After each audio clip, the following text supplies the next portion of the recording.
Hello, hello, you brilliant minds. Welcome to the Anxiety Files, day 5. So, this is the final day of the Anxiety Files. I am very excited right now because I actually got an overwhelming amount of questions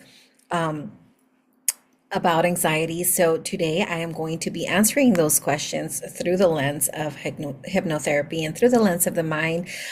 You guys, because there were some repetitive questions and some really long, sort of paragraph style questions, for the sake of making this as clean as possible and as time saving and as efficient as possible, I kind of went through all the questions and I got the gist of the question and I just made it super clean. Okay, so I did a total of 20 questions. So if you don't see your exact question and the way you worded it, I tried my best to just grab the essence and the soul of your question so that I can answer it. And that way, it's going to help a lot more people. And I'm going to be able to get through most, if not all of them. Okay. All right, you guys. So let's get started. Okay. So I'm going to do first 1 through 10. And another thing I want you to keep in mind is that a lot of these answers will feel repetitive because there is basically healing anxiety comes down to two things, right? Regulate your nervous system, change the way you see yourself, change your identity. But I understand that if you have these questions, you want to kind of figure out how to do that. So that's what I'm going to try to attempt to walk you through as I answer these, okay? So, question number one is, why do I feel anxious even when nothing is quote unquote wrong? Well, no, something is wrong. If you feel anxious, there is a misalignment happening. So maybe not in your conscious mind. Maybe in your conscious mind, you do a lot of work to have a positive mindset, to look at the bright side of things. But maybe your anxiety is telling you that you are experiencing a level of discomfort because you want to start a business, but you feel like you have to be home cooking and cleaning all day and like you don't have the money or the support or whatever. So that is a misalignment of your soul telling you actually those are your excuses. You need to up level your identity and see yourself as the woman that can create that business. And so therefore that requires you for, instead of reacting by crying and feeling frustrated and feeling like you don't have any control, is to sit down and say, okay, well, what are the choices I'm making every day? What are the thoughts that I'm entertaining every day? And when you start to write those down, you realize, oh, well, every day I'm complaining that I don't have time and that I don't want to be doing this anymore. And when you do things like that, you're not sending signals to your mind, hey, I don't like this, so therefore give me something else. You're actually sending signals to your mind saying, hey, this is my focus, give me more of this, right? So when you start changing your thoughts and saying like, like I wonder what it would be like if today I sat down and wrote, like, I don't know, my business plan, or outlined a master class or course or whatever it is that you want to do. I wonder what that would be like, you know? I wonder what it would be like if I took the time this week to really train my children to clean up their rooms by a certain time. Can I offer them a special treat? Can I offer them some more one-on-one time with me? Like, what would make this exciting for them so that they can save me some time? If then your mind goes to another thing saying, well, yeah, but I'm so tired by that time. Okay, well, maybe it's time to look at my hormones. Maybe it's time to look at my diet. Maybe it's time to look at my sleep. And so you start to unravel your excuses, and you'll see that your anxiety will start to go away because now you are moving into alignment of what you want and you are overriding your excuses. Okay, question number two. How do I stop overthinking and replaying situations in my head? Okay, so this is where I'm going to recommend you go to therapy, or you try out a rapid hypnotherapy session with me, or you get really good about doing shadow work, or something that is going to let you go back to the past and heal the past. So if your mind keeps going back to the moments where you made a great mistake or somebody did something really bad to you or your heart was broken, those moments were traumatizing, and that word trauma means that it stays with you, right? It's like an imprint that's there to help you survive the future. So your mind's like, whoa, this was really impactful. I don't want to repeat that again. And so therefore, let's keep this at the top of our mind so that we will never experience this again. And so that's what happens. You keep it in your mind, right? It was so impactful that it left a great dent, and it's always there, picking its head, making sure that you don't forget. And again, it is rooted in survival. It's a good thing. So it is your job now, and we do this during our rapid transformational hypnotherapy sessions where we go back to the past and from a subconscious perspective. So you can try to do this consciously, though I don't find it works as well, but you can still try. It might work, where you go back to those old moments. Right. So let's say you have these thoughts of like, well, my mom always used to make me feel bad about myself, right? And maybe it wasn't one significant traumatic moment, but over time, it happens so frequently that now that thought is kind of imprinted into your mind where you're thinking, well, I'm not good enough, right? All the time, everything you do, there's kind of a voice behind your head saying, I'm not good enough. I'm not good enough. I can't do this because if I fail, it's going to be really bad. So we have you go back through using your subconscious mind to that place, and we have you connect to that little, let's say, 8-year-old little girl. And we say, that's not me because now I can protect myself. Because if my mom tried to overstep her boundaries, I would stop talking to her because I would literally not believe it because I'm doing so great and I know I'm in charge of my life. And we do that 3 times. That's not me because that will never be me again because that could never again be me because. And we do that for different times in your life, different situations that really impacted the way your subconscious is running your mind now. But when you do that from a subconscious perspective, then you're basically telling mind, hey, this is not really a problem anymore. Like I learned the lesson. I would never put myself in that situation. It's okay for you to like stay in the back of my mind. Obviously I'm not going to forget you, but you cannot be running the show because what I actually need for survival now to run the show is I need to make a lot of money. I need to hit the gym every day. I need to work out. I need to feel good. I need to feel excited. I need to serve my clients. I need to do amazing things with my life. So that's where I need my focus to be. And we tell mind to do that through hypnotherapy. And so mind does that. But hypnotherapy is not the only tool. You can do a lot of somatic work. You can go to therapy. You can journal. And as long as you are going to that deep place where you are answering from your subconscious and not trying to bullshit yourself with fake answers, then this is going to work.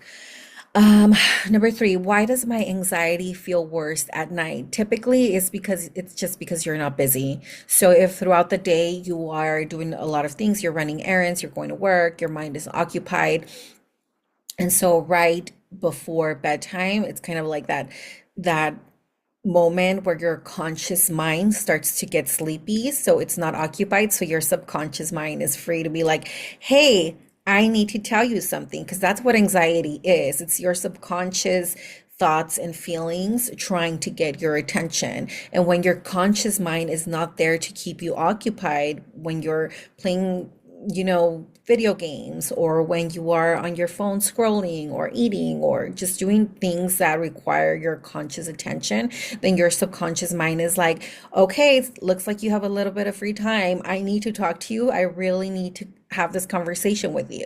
That's all it is. Your anxiety is a good guy. It is trying to get your attention. It is trying to tell you you're out of alignment. It is trying to tell you that, there's things that need to get done for you to feel your best. So when you listen to them, they get better. But when you try to numb them with and again, I know that sometimes you need medication to cope your best, and you're just trying your best. Nonetheless, that is a form of trying to subside the symptoms.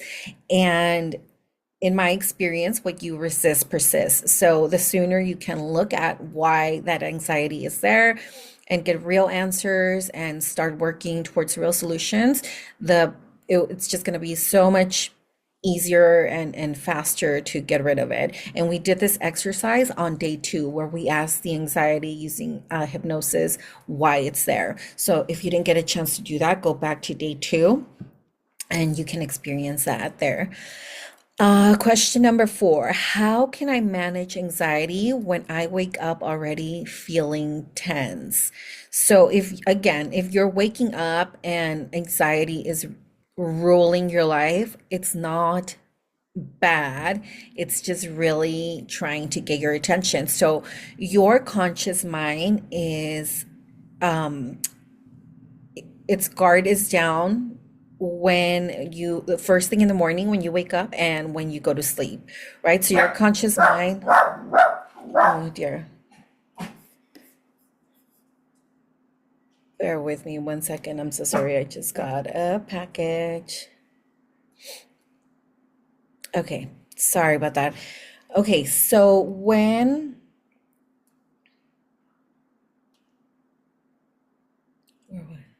I'm so sorry, you guys. I just got a package and my dogs were going crazy.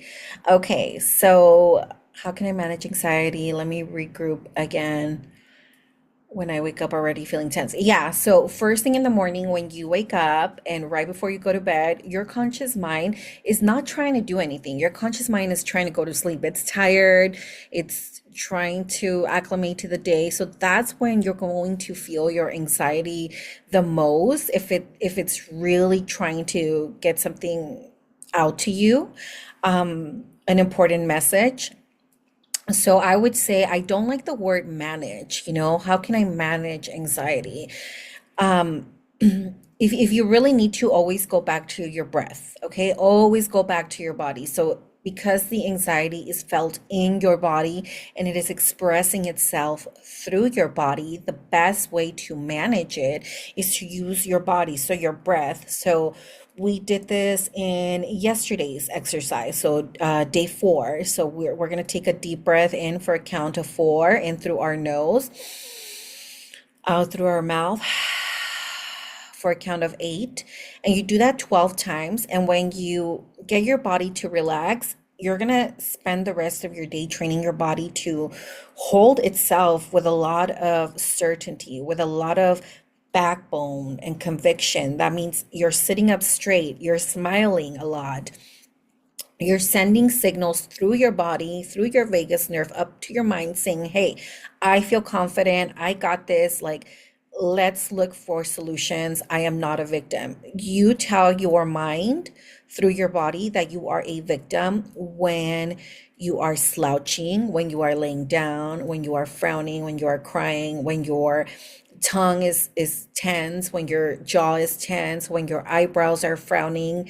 Just think about what your body does and what your face does when you're upset, when you're in victim mentality, when you're worried, when you don't know what to do. And what does your body do and what does your face do when you just got paid, when you feel great, happiness, when you find solutions to something. So copy that, really act it out and send those messages to your mind. And then your mind is going to get those signals saying, oh, I feel good. I feel great. Oh, and from that place, it's going to make smarter decisions. But I don't like the phrase managing anxiety in general because, in my experience, getting rid of anxiety is a lot easier than managing anxiety. It's intense. It's a very intentional work that you have to focus on for a while. But, would you rather spend 21 days really getting rid of your anxiety or spend the rest of your life, feeling like you can't control it or like you need to manage it? Question number 5. How do I deal with the physical symptoms, the tight chest, racing heart, stomach knots? That's, yeah, okay. So yesterday's, again, going back to day 4, where we're going to focus always on our breath and on grounding. Okay. So if when you feel like you're losing control and you have that tight chest and the racing heart and the stomach knots, what is your body doing? Right? Again, you're probably slouching. Your jaw is probably really tense. You're probably have your mind going towards like all the what could go wrong, worst case scenarios. So you want to start to do some, what is it called? You want to like work in reverse, right?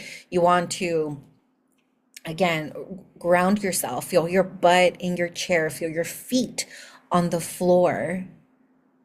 Take a minute to just focus on your breath. Take those 12 breaths and start. If you really can't seem to focus on anything positive, then go like just think on the think go for the next best thought. Okay, so you don't have to think like, oh, my life is so great, I am so fabulous, I'm making a lot of money, I'm wealthy, because your mind is going to call bullshit on that. But your mind will be open to you saying things like, I'm open to going for a walk right now. I'm open to feeling grateful for the sun in my skin right now. I'm open to feeling grateful. I'm open to letting these feelings go away. I'm open to feeling peace. What is the next best thought? So that's your job, and I want you to be very careful about saying things, well, like, I can't do that, I it's so hard, I'm so busy, because then you're fighting for your limitations, you're being a victim, and from that place you're sending signals to your mind that you want more of that, right? So you have to decide, how much do you really want this?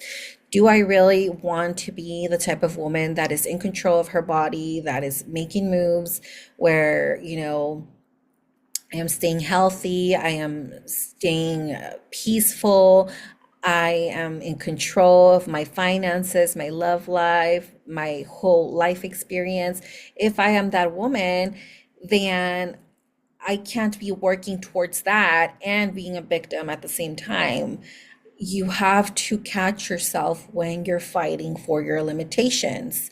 So if you start saying things like that, like, well, I can't, it's too hard, you need to literally tell yourself to shut up. No, shut up. Okay, let me focus on the next best thought. What am I open to?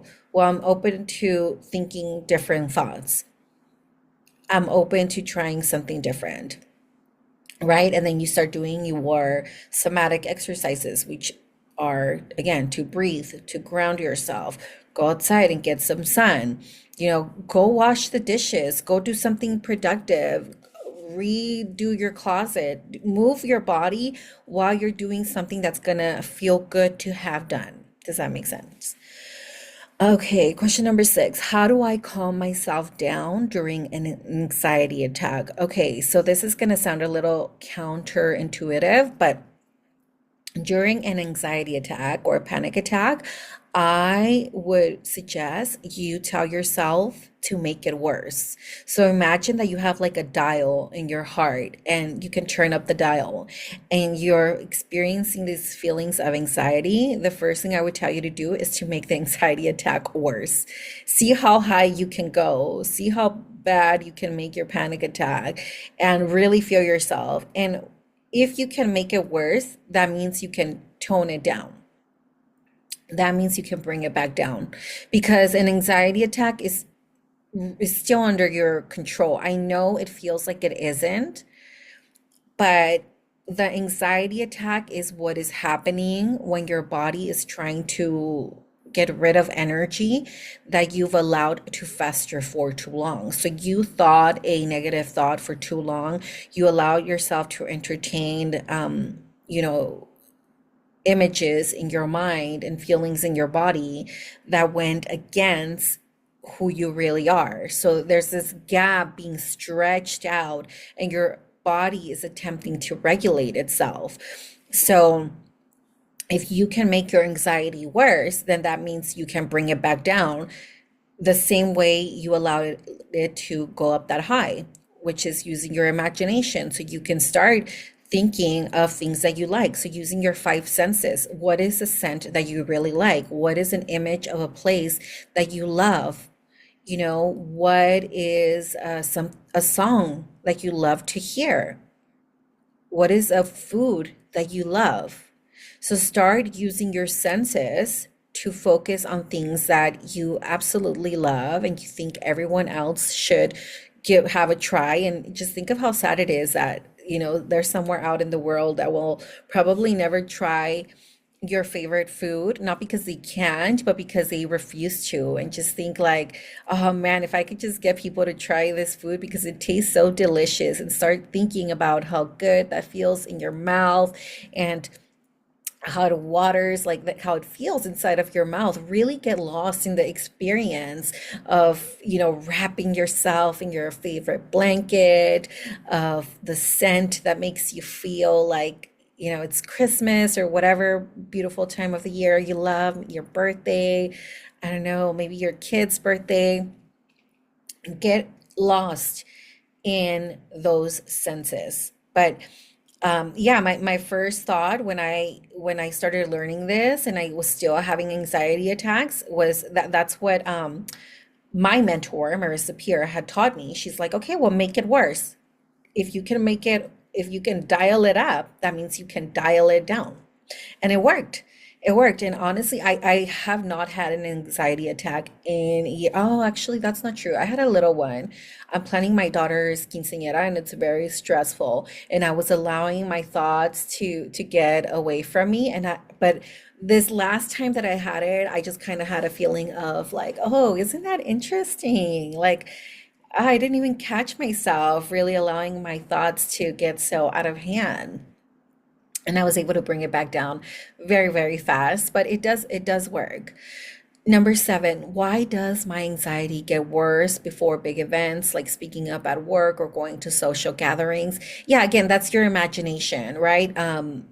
That's it's a mixture of your subconscious feelings that you might not be good enough, that you might let them down, that they make fun of you, that something could go wrong, and that's really untidy thoughts getting out of hand, if that makes sense. Okay, so if you are going to host a big event, a speaking event, if you're going to go to a party, then you really have to do some offense work, right? Excuse me, is it defense? Okay, sorry, I'm not a football person, but you have to prepare yourself beforehand by, instead of focusing on them, one, you focus on you. You have to know who you are always. And so that takes practice. If you don't know who you are, decide who you want to be. Decide, write it down, journal on that every day. Well, I am kind, I am a good person, I have something to say, what I have to say is important. And no matter what happens around me, I am still going to be this person, whether I become a trillionaire, whether I am begging for food on the street, whether I am 600 pounds or 100 pounds, or whether I cut my hair short or I have long hair, if I'm in full glam or if I'm in sweats, I am this person. If you know who you are, no one can take that power away from you. No, get to know yourself, learn who you are. Again, if you don't know who you are, decide who you want to be, like that person, be that person when no one is watching.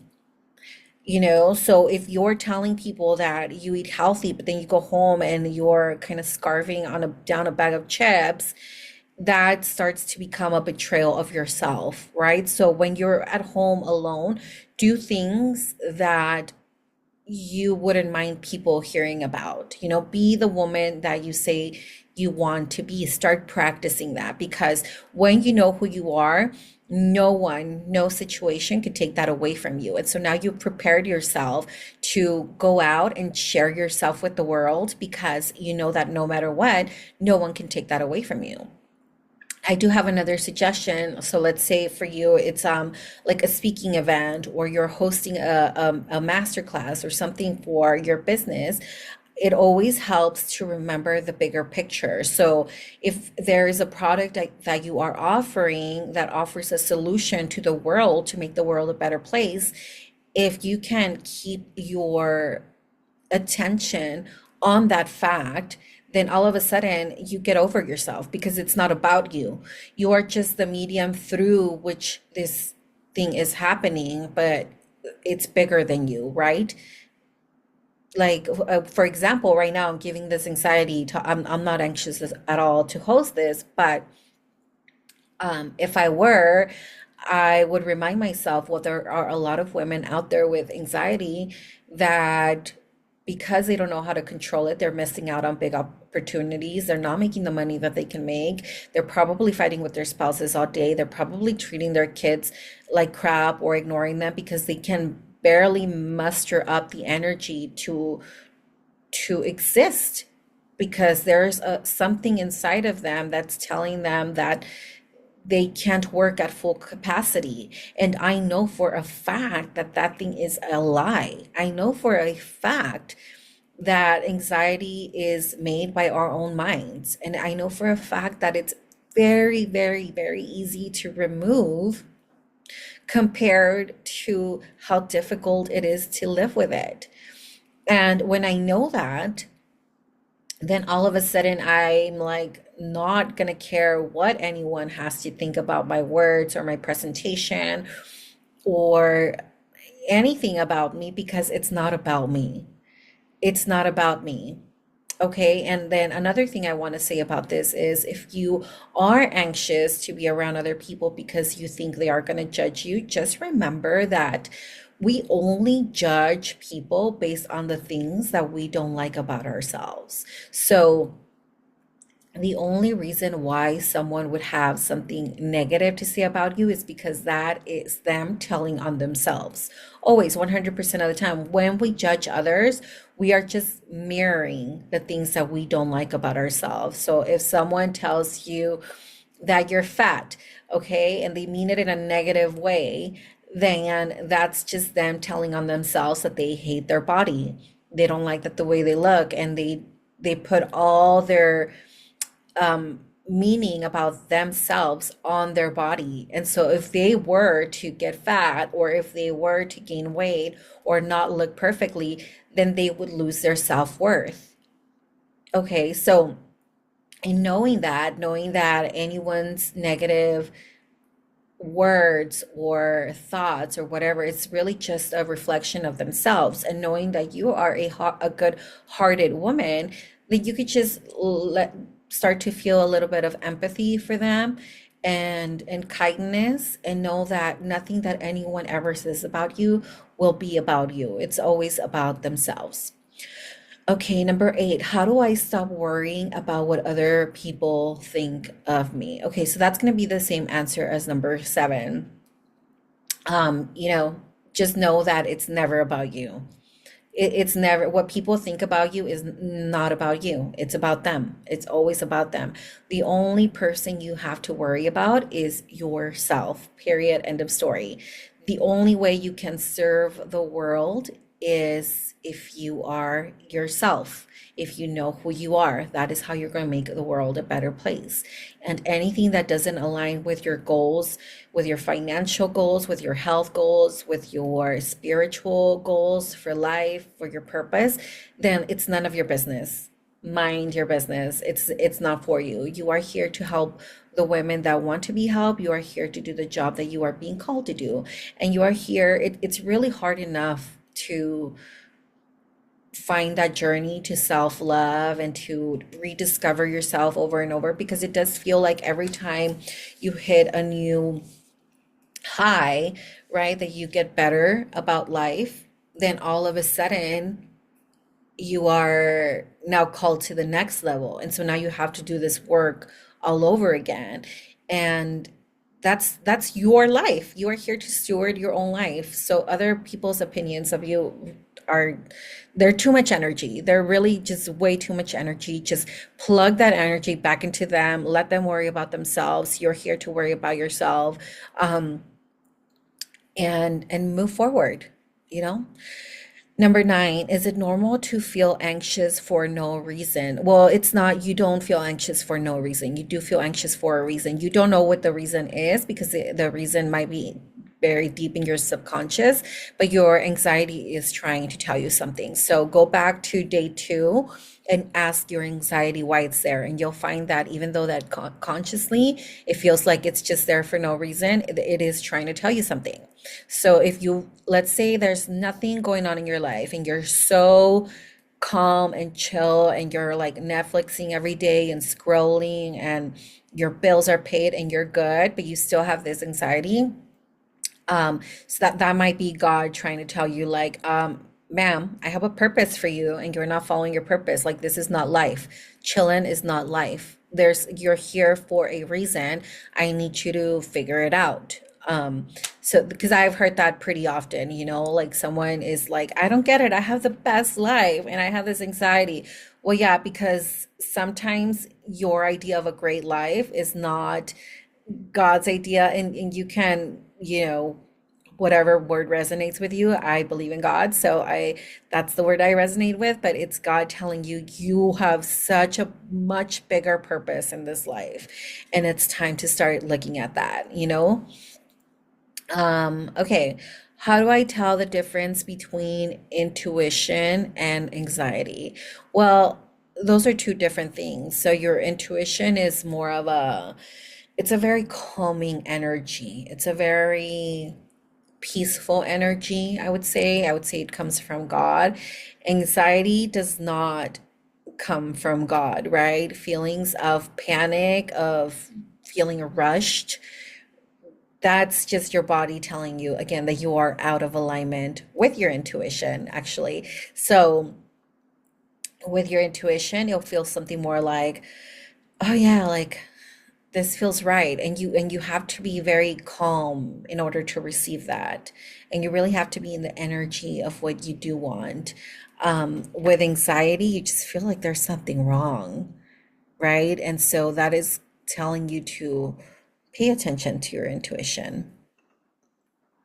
Okay. Number 11, what foods, drinks, or habits make anxiety worse? I would say anything that makes your heart kind of race. So caffeine is not great. Even things like matcha or sugar. Oh my gosh, candy, sugar, junk food.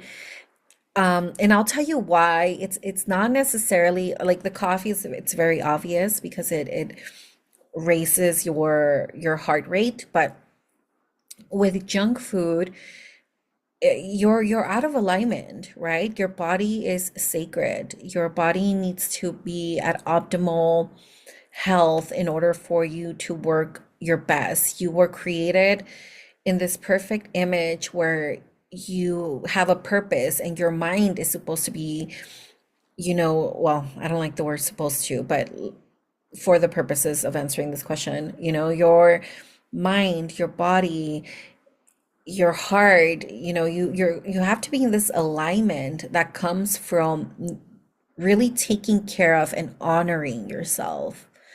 And that looks like drinking water. That looks like going for walks. That looks like working out and building muscle. That looks like choosing vegetables and grains and proteins and healthy fats. And when you are covering your your nourishing portion of your life with junk, then you're not going to feel great. It's going to suck, life out of you. It's going to suck energy out of you. It's going to drain your memory. And when you are tired, you are not doing the things you're going to say you're going to do. Well, now you're more out of alignment, and that creates more anxiety. So, And that's a whole different thing that people have RTT sessions for. Why can't I stop eating junk food? Why can't I stop drinking alcohol? Alcohol is also really bad for anxiety. But if you've developed the habit of drinking alcohol to cope, if you've developed the habit of turning to junk food to cope, if you've created a habit of going to sleep and just like doom scrolling to cope with your anxiety, you are literally a slave of anxiety, right? So you want to reverse all those things by figuring out where it started from. Where did you even get that idea that scrolling and drinking and sleeping and avoiding was the way to make your problems feel better? It probably started sometime in your childhood, but it could have been later. And really the best answer to that is to figure out where those habits came from. Why are you not being able to live in purpose and be yourself? Finding the root and getting rid of it. That's what we do with rapid transformational hypnotherapy. Number 12, can breath work or hypnosis really help with anxiety? Yes, yes, yes, yes. I've never met one person that has not released anxiety through breath work. When I did breath work, it really like, oh my God, it was so fast. If you're consistent with your breath work, and you can get breath work sessions on YouTube for free, I can almost guarantee you, because breath work is not just about regulating your nervous system. Breath work, especially long forms of breath work, like the hour-long sessions, create this or tap into your inner pharmacy, and they can literally kill like cancerous cells, any like illness cells. They can help you regenerate your cells and make you stronger from the inside. So breath work, I give it my full endorsement. I became a breath work instructor a couple of years ago. That's why I added to all my programs. So if you've been eyeing the self-love elixir, there's a short breathwork session in there. It's not very long, but I keep that one because I want you to use it in conjunction with the daily hypnosis. So, but breath work is amazing. And so hypnosis and hypnotherapy are two different things. Hypnosis can help with anxiety. So if you were to go on YouTube right now and look up a hypnosis for anxiety, it might help you cope a little bit better. It's certainly, in my opinion, a better option than drinking alcohol or turning to junk food.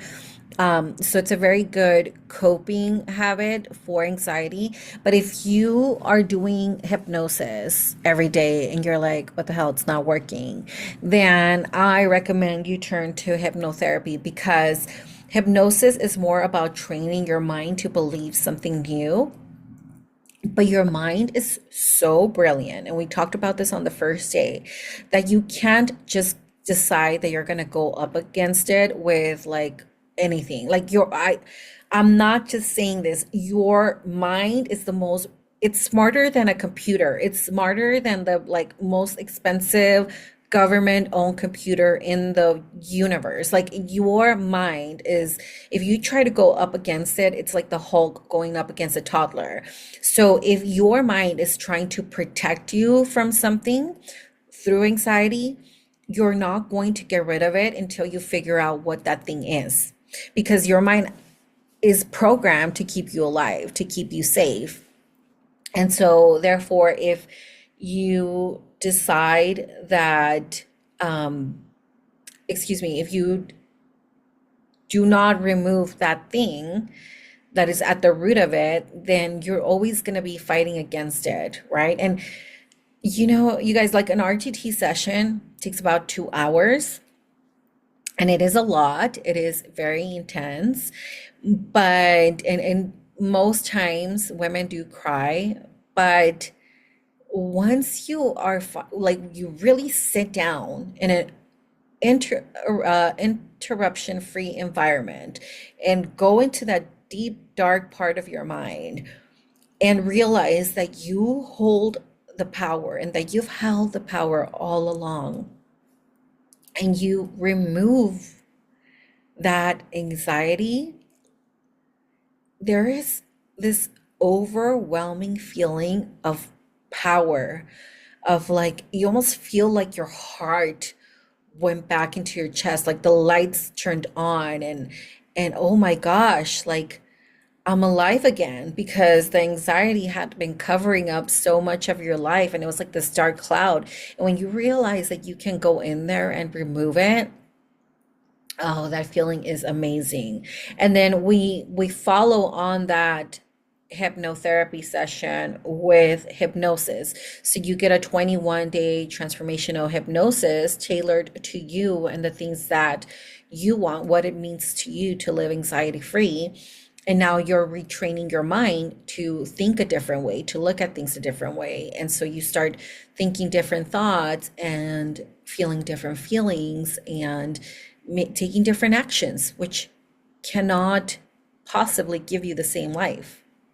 You can't, right? If your whole, however long you've had anxiety, you've been thinking negative thoughts, and then those thoughts have been making you feel bad and sad, and those feelings are making you lay down a lot and eat a lot and just like hide from the world a lot. All the combination of those, it's giving you certain results, right? So it's literally impossible for you to change those three things and get the same results, because if you're energetic and you're thinking happy thoughts and you're going out into the world and making shit happen, your life is going to change. And sometimes I'll be honest with you, sometimes that's the problem. Sometimes women are like, well, like I'm so comfortable, even though I'm miserable, I'm very comfortable in my pajamas every day and in my bun every day, and with like not having to clean every day and not having to like be responsible for anyone. And that feels very safe to your body and your mind. That's not a judgment. That makes sense. That's a great, safe life to your mind. And so why would you want to let it go, even though you're crying every day and saying, this is not the life I want. I want to be shopping and getting massages and buying cars and traveling and going to nice restaurants, but I'm so safe right now. And remember, your mind is all about safety and keeping you alive. So then you just have to switch that dial in your mind that says, actually, this doesn't work for me anymore. I don't feel safe. I know it feels good to be in my pajamas every day and in my bun and not care about anything. And all I have to do is sit here and be sad and miserable. But that's just not going to work for me. And it's very hard to look at that with your conscious mind and use willpower to go against it, because again, it's like you're going against the Hulk when you're trying to just rely on your willpower. You need to get the Hulk to become the part of you that you want so that it can fight that toddler, right? So you need to switch them.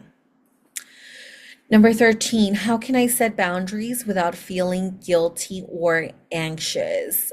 This is going to be like, what was it, number 7? You just want to, again, know who you are. Know who you are, know where you're going, know what your purpose is. And that way, you know that anytime you need to say no to someone, it's really for the greatest good of all, because you're staying in your lane. Also, I learned this the very, very difficult way. A lot of times when you want to break or allow people to break through your boundaries, it comes from a place of people pleasing. And that is a very unkind thing to do to other people. When you want to people please, you are essentially saying, I am your savior. I have to bend over backwards to make your life easier because I don't believe that you can do it without me. And also, I need you to believe that you need me so that I feel loved and so that I feel worthy. And so that's not really a good energy to be in. It's not a kind energy to be in. The kinder thing is to say, okay, I want to do this, and this, and I'm going to stick to it. And when someone tries to bring you down or move you away from those boundaries, the very kind thing to do for them so that they can either come up to your level or learn to set their own boundaries or know that you're not the one to be fucked with or to be tested, is to say, I'm sorry, that doesn't work for me. And that just takes practice, because if you're having a hard time with that, you probably learned it again from childhood. You learned to people please. So you might have learned that your like mom or dad's feelings or whoever, whatever adult in your life, were your responsibility. And so if you did something bad, they lost their mind. Like they did not know how to regulate their nervous system. They did not know how to control their temper. They had no emotional intelligence. And because you were a kid, you learned that you were the cause of that. And the effect of you not being perfect, or excuse me, that was that, yeah, the effect of you not being perfect was that your parents would lose their shit. And so you taught your mind that when you're not perfect, when you're not the perfect little girl, when you're not a good girl, then the effect of that is going to be that people are going to lose their shit. And when you were a little girl, that was a bad thing because your parents or the adults in your life were your source of survival. So you depended on them for food, shelter, and love, right? The main things that we knew, and clothes.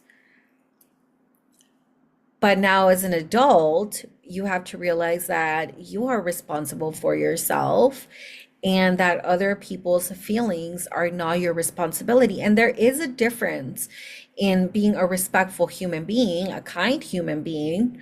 But the question is, how can I set boundaries without feeling guilty or anxious? You just do. You just decide who you are and you decide that the kind thing is always for you to follow your path. And that should be the rule, not the exception. Hold the vision of who you are and go. And when you say no to people, then you can feel really good about that, because the only option that's going to give them is that they're going to have to figure it out. And when you have to figure things out, you stretch yourself to become a better person, right? You stretch yourself to come up with solutions. It's going to make them better people in the end. And you're going to hold your boundary and you're going to stay on your mission of who you are. And that's going to be better for the world because you are here for a purpose and you need to stay focused on your purpose.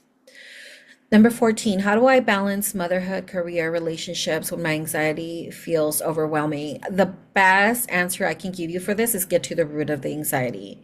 So again, find a tool that works for you. So you can come have a session with me through RTT. You can find a therapist. You can find someone a coach, a really great coach that knows how to deal with the subconscious mind. Get to the root of that. Get to the root of that, because when you remove the anxiety and you train your mind to say, okay, this is who I am, then you're not going to be working from this place of, I need to be everything for everyone for my own survival. You're going to set very beautiful boundaries in your relationship where you're going to be able to openly tell your spouse, hey, I really need a lot of whatever your language is. I need, more gifts or love or conversations or whatever. And they're going to respect that and you're going to respect them. And in your career, you're going to know exactly how much you're willing to give. You're going to learn to work smarter, not harder.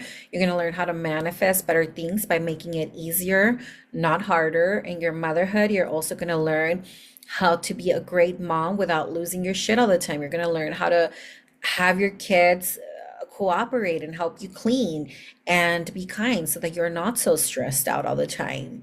But that's going to come from a place of you seeing yourself as the woman that gets that. If you see yourself as a victim, as a woman who's always anxious, as a woman who's always overwhelmed, then you send those signals to your mind, which then send those signals to your body, which then act on those signals, on the combination of those signals. So you're just going to get more of that. So the first thing I would say is remove the anxiety, find the root of it, whatever is creating the anxiety. Because remember, anxiety is a symptom, it's not the problem. So when I say find the root of the anxiety, I mean find the actual problem. So is the problem that you don't feel worthy? Is a problem that you feel depressed? Is a problem that you feel like you don't know how to manage your finances? Like, what's the actual problem? Figure it out, get to the root of that, heal it, and train your mind to believe something different. How do I stop my anxiety from ruining my sleep? Get to the root of the anxiety. Why is, if your anxiety is ruining your sleep, it might be doing it for a reason. Why doesn't your mind want you to get a good night's sleep? Ask it. Go back to exercise, that exercise on day two, and ask that part of you, what's the actual problem? And when you have the answer to that, now you can start to work on it. So it could tell you different things. It could tell you, well, I need her to be tired because when she has energy, all of a sudden she wants to like go take over the world, and that's not safe. Well, why isn't it safe? Well, because when I was little, I used to play in the playground, and my mom was always like, sit over here, don't get on that. It's too dangerous." And she taught me that it wasn't safe to be bold, or at least that's what my mind got from it. Oh, okay. So now you have an answer. Now you have something to work with. Figure out what it is, because I know a lot of people with anxiety that turn to like the um what is it called, the melatonin or other forms of medicine. And again, this is toddler against Hulk, right? Toddler against Hulk. Find the real reason and do the work on that instead of trying to cover up the symptom. Number 16, is anxiety something I'll struggle with forever, or can I actually heal it? No, no, no, no. No, you will not struggle with it forever, I promise you. Anxiety is a symptom, and anxiety is a part of your creation. It is fully in your power to get rid of it. And the only reason why you would think that you don't have any power, that you've tried everything, is because you've trained yourself to believe that. But you can train yourself to believe something different. I promise you. And I've had those thoughts before when I was struggling with like crippling anxiety. And you can hear a little bit of my story in the day one anxiety files. But if I, it's one of those things, like if I can do it, and it's not just me, like millions of women are getting rid of anxiety through hypnotherapy, through breath work, through other holistic commodities. No, no, no, no. You will not, I promise you, you will not struggle with it forever unless you literally don't do anything about it. Unless you literally, it would be very hard for you to keep anxiety in your life. Um, you can absolutely heal it.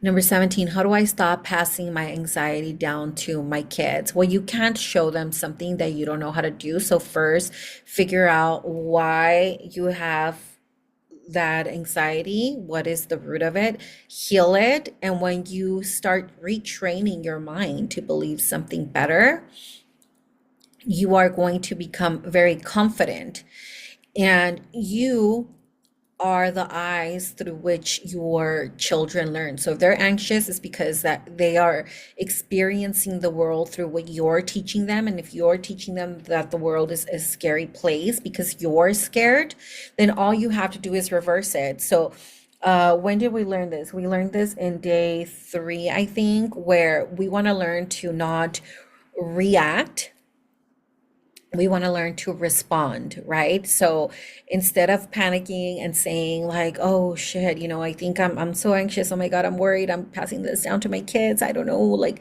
I'm such a bad mom," and you let your thoughts spiral into negativity. So you're reacting, right? But the way that you would respond to this is like you would notice it. Oh shit, like, yeah, you know what? I'm noticing that my kids are anxious, and it's probably because I'm anxious, because I look at the world through a certain filter. So let me change that filter. Well, okay, there are steps to changing the filter. Let me figure out what the root of my anxiety is. Let me change it. Let me retrain my thoughts. Let me rediscover my mind and make it believe that I am bold, that no matter what's going on in the world, I have the answer. If I don't have the answer, I will find someone who has the answer. Everything is always going to be okay. Everything happens for me. There's always a lesson in everything. So when things are going very good, then life is great and I enjoy it and I'm grateful for it and I feel it. And when things are not going that great, then I also enjoy that because I know I'm getting sharpened. I'm learning a lesson. I'm stretching myself. It is a part of life. And so everything is always great. And I always have the choice to look at things through the filter of gratitude and to ask for help and to be okay with my feelings and to know that I am not my feelings. I feel my feelings and I'm allowed to feel sad and angry and frustrated and I'm allowed to make mistakes, but that's still not me. In my core, I know who I am. And sometimes I experience things that remind me where I need to sharpen that part of myself or where I can grow who I really am or when I have a chance to really shine. So if I say to myself, I'm a really good person and I'm a very kind person. Okay, well, someone just did you wrong. Prove it. Someone just stole from you or someone just prove it, while still holding your boundaries. So you still take the steps to make sure that person gets consequences, but you do it with kindness. You don't do it with this through this filter of revenge or I hate the world or you see people can't be trusted. Like, no, who are you? That's why you have to work on deciding who you are and really locking that in so that when these opportunities come up, you can meet them with a lot of confidence and conviction. And then you will pass that down to your kids because that's the filter you're going to be working through, and they're going to learn that from you. And also, when you learn how to do it and really get it down, you can start teaching them how to unravel their own anxiety and really guiding them better. Number 18, what's the difference between managing anxiety and actually healing it? So, yeah, this is what we talked about. I mean, this is what we've been talking about all along. So, managing anxiety is more of like, doing the bubble baths, going for a walk, taking medication, talking things out through therapy, um, just whatever, sitting out in the sun, like these are all things that are going to make you feel a little bit better. And they're great. And I rather you learn to manage your anxiety in safe ways like that than to turn to, again, junk food, alcohol, um, or other things that you feel give you a little bit of, um, what is the word I'm looking for? I don't know, like a little bit of relief for a little bit of time. When you actually heal it, it's gone. You're no longer worried about that one root cause. So again, anxiety is a symptom. So when you find what the root is, so if you the root ends up being, well, I'm not good enough and nothing I do is ever good enough and nothing ever works out for me. And that's why I'm anxious because I have all these things that deep down I want to do, but I can't because they're not going to be good enough because people are not going to like me because no matter what I do, people don't like my post or they don't whatever.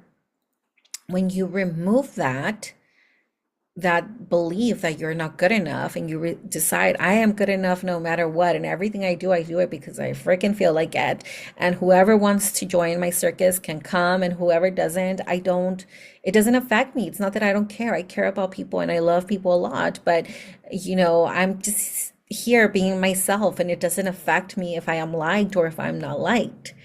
That's healing it because you're not going to feel the anxiety. You're not going to feel that feeling in your body of wanting to get out of your body or feeling frustration with your body because it's trying to tell you something, because you're going to be locked in to who you are and you're going to feel happy about that and it's going to feel safe.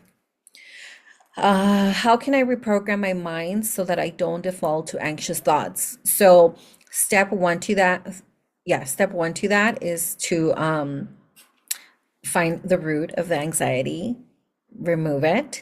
So that's one part. The second part is you have to retrain your mind. So that's kind of like a muscle, right? You wouldn't go to the gym one day, do weights, and think that's enough to grow your muscles or to get a definition. You have to continuously think the thought and feel the feeling over and over, like in your gut, in your being.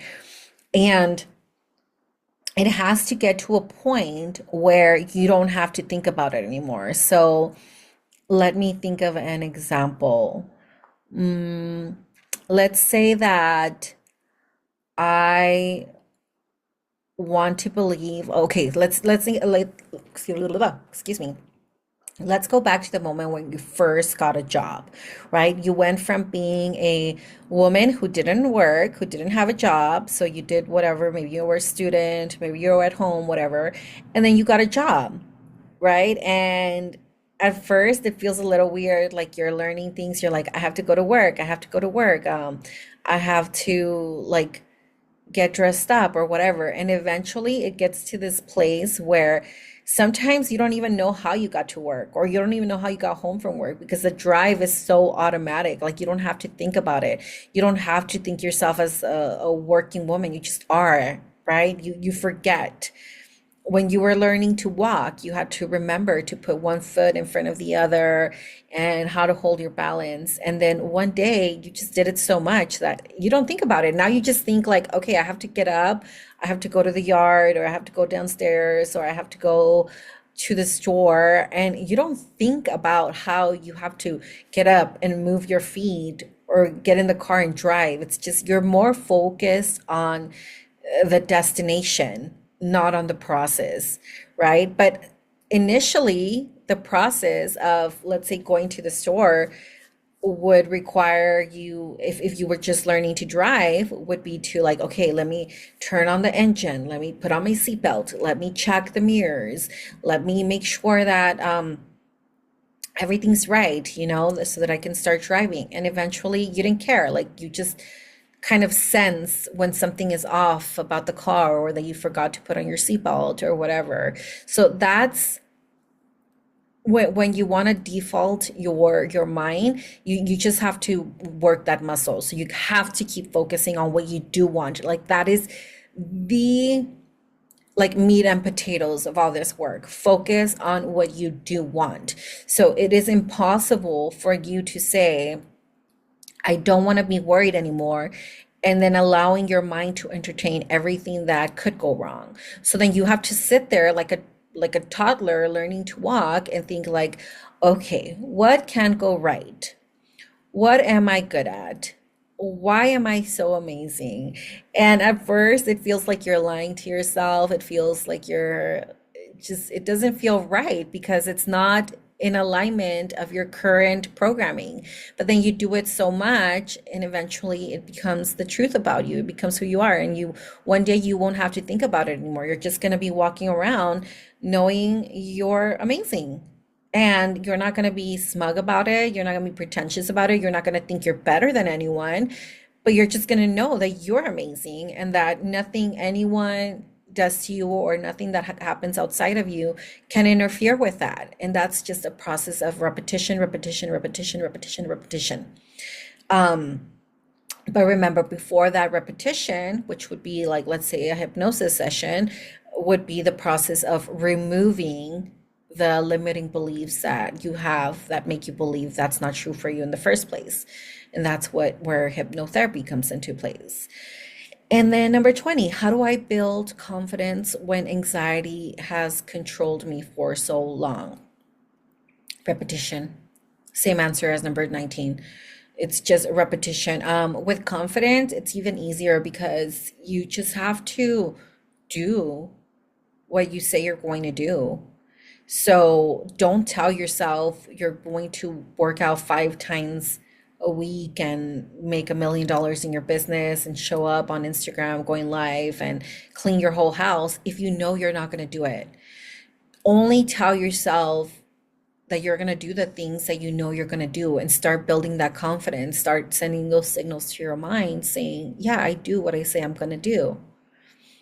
And again, remove the anxiety. Life is just so much easier with anxiety. Find out what the anxiety is a symptom of, get to the root of that, remove it, and then building confidence is a separate thing. So just do what you say you're going to do. Stretch yourself a little bit more every day and don't let yourself off the hook. Just do it. Be it little by little.